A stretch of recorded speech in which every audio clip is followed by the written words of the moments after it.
കൊടുത്ത പൈസ തിരിച്ച് കിട്ടിയിട്ടില്ല. നമ്മൾ നമ്മുടെ സാലറി ഒന്നിനും തികയുന്നില്ല. 100,000 പൈസ ആവശ്യമായിട്ട് വരുന്നുണ്ട്. ആകെ ടെൻഷനിലാണ്. കടബാധ്യത. നിങ്ങൾക്ക് എന്താ ചെയ്യേണ്ടതെന്ന് അറിയില്ല എങ്കിൽ നിങ്ങളിപ്പോൾ കറക്റ്റ് സ്ഥലത്താണ് വന്നിട്ടുണ്ടായിരുന്നത്.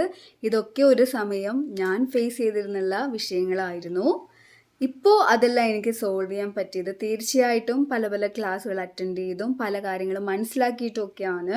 അപ്പോൾ അതെല്ലാം ഞാൻ ഇൻക്ലൂഡ് ചെയ്തിട്ട് നമ്മളുടെ baby steps, law of attraction, മനഃശക്തി ഉപയോഗിച്ച് എങ്ങനെ ജീവിതം ശരിയാക്കാം അല്ലെങ്കിൽ നമ്മളുടെ ആഗ്രഹങ്ങൾ നേടാം എന്നതുപോലെ തന്നെ മണി ആൻഡ് മീ എന്നുള്ള ഒരു പ്ലേലിസ്റ്റ് നമ്മൾ പുതിയതായിട്ട് ചെയ്യാൻ പോവുകയാണ്.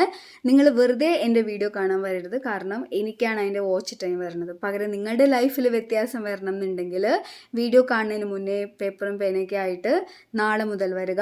ഇന്ന് 30-ാം തീയതിയാണ്. 1-ാം തീയതി ഫസ്റ്റ് വീഡിയോ നമ്മൾ ചെയ്യാൻ പോവുകയാണ്. നിങ്ങളത് വന്ന് കേട്ട് ചിന്തിച്ച് വേണ്ട തീരുമാനങ്ങൾ നിങ്ങളുടെ ജീവിതത്തിൽ എടുത്താൽ തീർച്ചയായിട്ടും നിങ്ങൾക്ക് ഫിനാൻഷ്യലി സ്റ്റേബിൾ ആകാൻ പറ്റും, ഇൻഡിപെൻഡൻ്റ് ആകാൻ പറ്റും. സോ മറക്കണ്ട, സബ്സ്ക്രൈബ് ചെയ്യുക, പേനയും പേപ്പറും എടുത്ത് റെഡി ആയിട്ടിരിക്കുക. നമുക്ക് നാളെ കാണാം. എല്ലാം നല്ലതാവട്ടെ.